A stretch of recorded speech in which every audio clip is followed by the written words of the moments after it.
Telangana BC విద్యార్థి సంఘం కృష్ణన్న గారు ఎన్నో ఉద్యమాలు రాష్ట్ర రోగలు అసెంబ్లీ ముట్టడిలు చేసి కృష్ణన్న గారు ఫస్ట్ మొట్టమొదటిగా 34% రిజర్వేషన్ నోటించారు 1984. కానీ గత ప్రభుత్వం అయితేంది ఈ ప్రభుత్వం అయితేంది. గత ప్రభుత్వం ఏమో 22% తగ్గించారు, ఈ ప్రభుత్వం ఏమో 17% కూడా ఇవ్వలేదు. అంటే ఎక్కడికక్కడ ఏడు దొరికితే ఆడ బీసీల గొంతు పచ్చిబట్టతో తీసుకొని తడబట్ట తీసుకొని ఏ ప్రభుత్వం కలిస్తే ఆయన రెడ్లంతే ఎవరు వెలుగలంతే ఎవరు.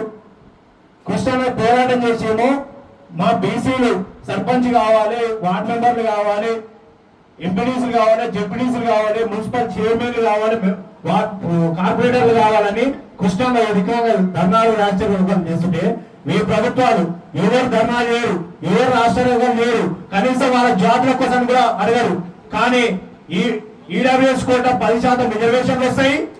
అదే విధంగా ఈ రోజు ఇష్టమన్న రిజర్వేషన్లో జీవో నెంబర్ ప్రకారం కూడా రిజర్వేషన్లు ఇయ్యరు.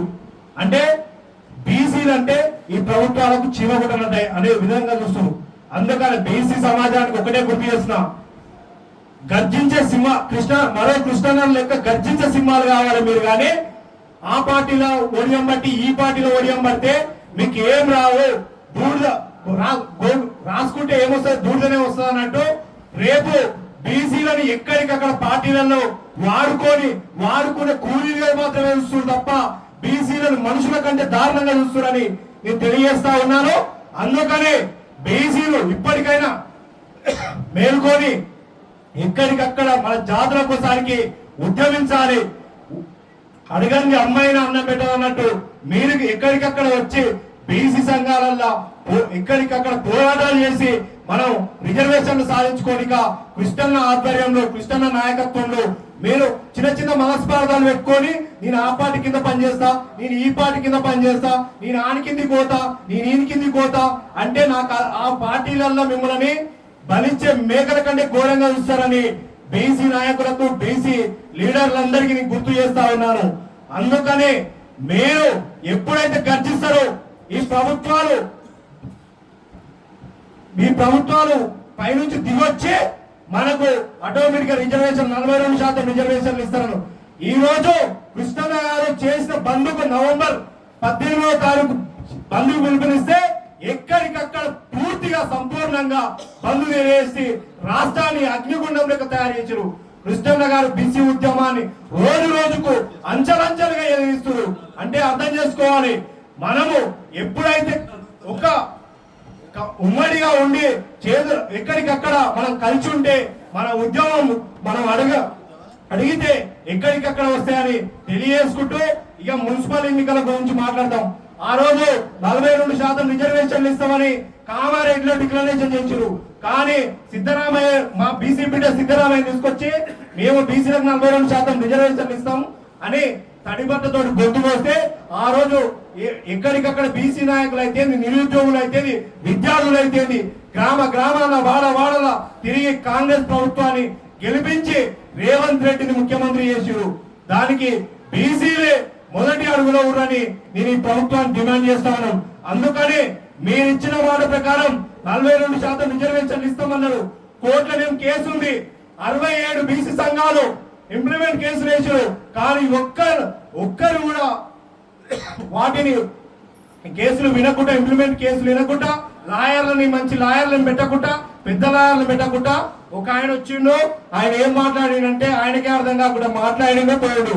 ఈ రోజు జడ్జిలు వాళ్ళే, లాయర్లు వాళ్ళే, ఏడికేళ్ళ రిజర్వేషన్లు వస్తాయి. కోర్టులో ఈ కేసు గెలవనిక 100% ఈడ లెక్కలు ఉన్నాయి.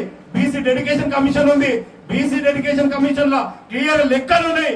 మీరు డెడికేషన్ కమిషన్ ఏర్పాటు చేస్తేనేమో 1 మ్యాన్ కమిషన్ ఏర్పాటు చేస్తారు. ఒక 30 మందిని పెట్టి కమిషన్ ఏర్పాటు చేయొచ్చుగా. ఇప్పటికైనా ఏర్పాటు చేసి బీసీల లెక్కలు ఉన్నాయి. ఇలా 54% బీసీలు ఉంటే 40% మీకు తగ్గించి ముస్లింలను అల్ల చేర్చి 15% వాళ్ళంటారు. మీరు 8% ఉన్నారు, ఎట్లనేమో 15% పెరుగుతారు. అందరి జనాభా పెరుగుతుంది కానీ బీసీల జనాభా ఏ ఊర్లో చూసుకున్నా నేను తీసుకపోతా, నేను ముఖ్యమంత్రి చేతి పట్టి తీసుకపోతా. ఏ ఊరికి పోయినా కానీ 90% మంది జనాలు బీసీలే ఉంటారు. నువ్వు లెక్కలు చక్కగా తీయలేదు. నువ్వు ఆ లెక్కలలో ఏం చెప్పినావు? ఆస్తులు అడిగి అప్పులు మాత్రం అడగవు. ఎందుకంటే ఆస్తులు ఏమో లెక్కలు రాసుకుంటావు, కానీ అప్పుల లెక్కలు ఎందుకు రాసుకోలేదు? అప్పులు ఏమంటారంటే మీరు బ్యాంకులలో ఉన్న అప్పులు ఉండి ఎక్కువ అంటాడు ఒక ఆయన ఆడికొచ్చిన సర్వేలు. అంటే ఎక్కడికక్కడ ఏ విధంగా బీసీలని నిజంగా బీసీల మీద ప్రేమ ఉంటే మీరు లెక్కలు సరిగ్గా తీయరు. టైగర్ ఆర్ కృష్ణ గారని బరాబర్ తెలియజేస్తున్నాం. కృష్ణ గారు మీరు రిజర్వేషన్లు ఇవ్వకపోయినా జనరల్ సీట్లలో బీసీలను గెలుస్తున్నామంటే కృష్ణన్న గారు ఒకప్పటి బీసీ ఉద్యమం కాదు. ఈ రోజు కృష్ణన్న గారు సైలెంట్ ఉద్యమం తయారు చేసిండు. కృష్ణన్న గారు హాస్టల్ పెట్టించుడు. అదే విధంగా హాస్టళ్లలో ఈ రోజు చదువుకొని ఎంతో మంది విద్యార్థులు ఐఏఎస్, ఐపీఎస్, అదే విధంగా డాక్టర్లు, అదే విధంగా ఎంతో మంది లీడర్లు, బీసీ లీడర్లు తయారయ్యారు. ఎమ్మెల్యేలు అయ్యారు, మంత్రులు అయ్యారు, రేపు ముఖ్యమంత్రులు కూడా అవుతారు. కృష్ణన్న గారు సైలెంట్ ఉద్యమం తీసుకురాలి. 50 ఏళ్ల కింద ఆలోచన చేసి మా బిడ్డలు ఎప్పుడైతే చదువుకుంటారో అప్పుడే మాకు అధికారం వస్తుంది అని ఆ రోజు కృష్ణన్న గారు ఆలోచన చేసి హాస్టల్ పెట్టించుడు, గురుకుల పాఠశాలలు పెట్టించుడు, ఫీజు రియంబర్స్మెంట్ పెట్టించుడు, ఓవర్సీ స్కాలర్షిప్ పెట్టించుడు, ఇవన్నీ పెట్టినామని ఈ రోజు కృష్ణన్న గారు నాయకత్వంలో ఎంతో మంది విద్యార్థులు చదువుకొని హాస్టల్లో ఉండి, హైదరాబాద్ లో ఉండి ఎంతో మంది ఈ రోజు మన సర్పంచ్ లో చూసుకుంటే ఒక 600 నుంచి 800 మంది విద్యార్థులు ఈ హాస్టల్లో ఉండి పోయిన విద్యార్థులే సర్పంచ్ అయ్యారు. అదే విధంగా మన మున్సిపాలిటీలలో చూసుకుంటే కార్పొరేటర్లుగా చాలా మంది మా హాస్టల్ విద్యార్థులు, బీసీ హాస్టల్ చదువుకున్న విద్యార్థులే అయ్యారు. రేపు జెడ్పీడీసీ, ఎంపీడీసీలో నువ్వు 42% రిజర్వేషన్లు ఇచ్చినావా? ఓకే, లేకపోతే నువ్వు చీల్చి చెండార్థం కృష్ణన్న ఆధ్వర్యంలో అని కూడా తెలియజేస్తా ఉన్నాను.